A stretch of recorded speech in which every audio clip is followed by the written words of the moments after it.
إنما يريد الله ليذهب عنكم الرجس أهل البيت ويطهركم تطهيرا.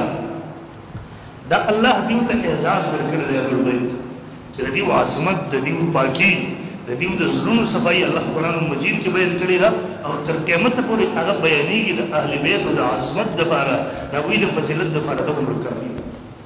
او دریم نمبر تاسو پرې وګورئ قرآن مجید کې الله فرمایي ومن یحسن شعائر الله فإنها القلوب.